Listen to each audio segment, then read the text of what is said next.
Usut kembali kasus pelecehan seksual anak di bawah umur. Hai teman-teman, kamu tahu tidak? Tadi itu adalah cuplikan beberapa kasus pelecehan seksual yang terjadi di Indonesia.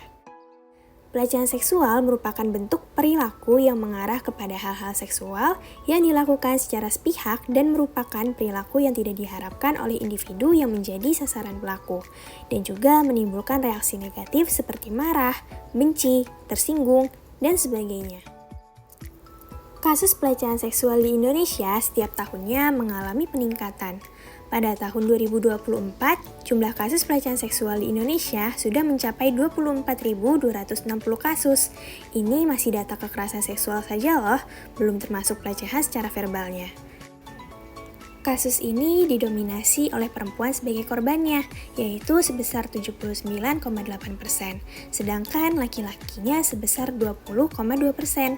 Untuk pelakunya sendiri didominasi oleh laki-laki dengan persentase sebesar 88,7%. Adapun untuk rentang usia dari korban pelecehan seksual didominasi oleh usia 13-17 tahun. Pelecehan seksual sendiri terdiri dari dua jenis, yaitu pelecehan secara verbal dan juga secara fisik. Pelecehan seksual secara verbal merupakan pelecehan seksual yang dilakukan dengan wujud ucapan atau perkataan yang ditunjukkan pada orang lain namun mengarah pada sesuatu yang berkaitan dengan seksual. Pelecehan seksual secara fisik merupakan pelecehan seksual yang dilakukan dengan cara menyentuh bagian tubuh seseorang.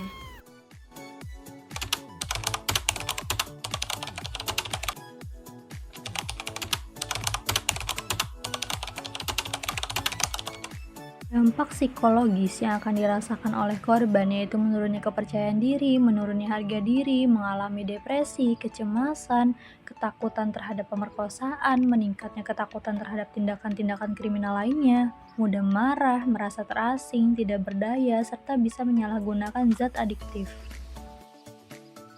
Dampak secara fisik yang dapat dialami oleh korban yaitu merasa sakit kepala, mengalami gangguan makan, gangguan pencernaan, rasa mual, serta menurun atau bertambahnya berat badan. Terdapat beberapa cara untuk mencegah pelecehan seksual, yaitu dengan cara pendampingan dari orang tua serta keluarga, karena peran orang tua serta anggota keluarga sangatlah dibutuhkan dan sangat penting untuk melindungi baik perilaku, bahasa tubuh, dan pertemanan. Lalu, memahami tentang lingkungan sekitar agar dapat lebih waspada dan mengetahui tentang kondisi di lingkungan sekitar, serta menghindari obrolan atau pembahasan yang berbau porno. Mampu melindungi diri sendiri ketika sedang berada di luar rumah, serta berani bersikap tegas pada orang yang berniat jahat pada kita.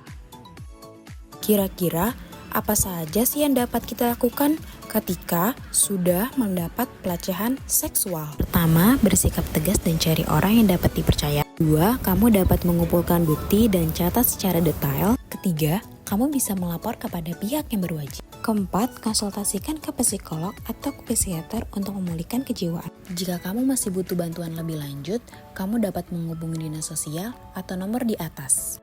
Ingat ya teman-teman, tubuhmu adalah milikmu. Mempertahankan martabat manusia berarti melawan setiap bentuk pelecehan seksual. Tidak ada toleransi untuk pelecehan seksual.